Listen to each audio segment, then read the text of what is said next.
নমস্কার, মমতা কিচেন। আজকে একটা রেসিপি নিয়ে এসেছি, সেটা হচ্ছে মটন বানাবো। দেখেন, এর মধ্যে সরষের তেল আর একটু নুন, হলুদ, লঙ্কার গুঁড়ো, ধনে গুঁড়ো আর হচ্ছে দই দিয়ে কিন্তু আমি মটনটাকে ভালো করে মাখিয়ে নিচ্ছি। দেখুন, আমার মাখানা কিন্তু হয়ে গেছে, আর এদিকে আলুটাও কিন্তু আমার ভাজা হয়ে গেছে। এদিকে তুলে নিচ্ছি, আর আপনাদেরকে এই রেসিপিটা পুরো একদম সহজভাবেই দেখাচ্ছি। দেখুন, এর মধ্যে কিন্তু আমি সরষের তেলটা গরম হয়ে গেছে, আর গোটা মশলা দিয়ে দিচ্ছি।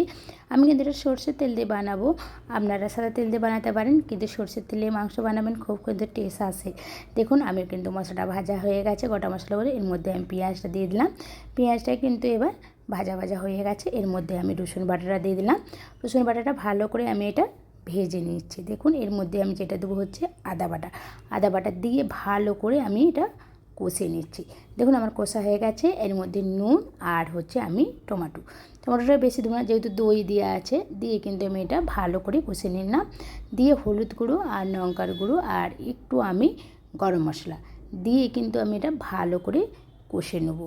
আর মটনটা কিন্তু যেটা আমি একটু সিদ্ধ করে নিয়েছিলাম, কুকারে 2টো সিটি মেরে দিয়েছিলাম, বেশি নয়।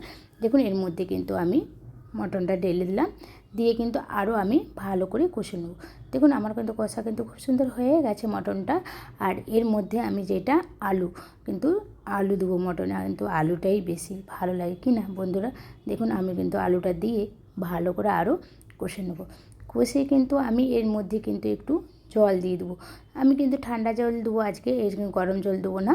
দেখুন, এর মধ্যে কিন্তু আমি এটা মটন মশলা একটু দিয়ে দিলাম, দিয়ে কিন্তু আমি একটু ধনে পাতা দিয়ে দিলাম, দিয়ে এটা চাপা দিয়ে রেখে দেবো 5 থেকে 10 মিনিট। এইভাবে আমি মটন বানিয়েছি, আপনারা একবার বাড়িতে বানাবেন।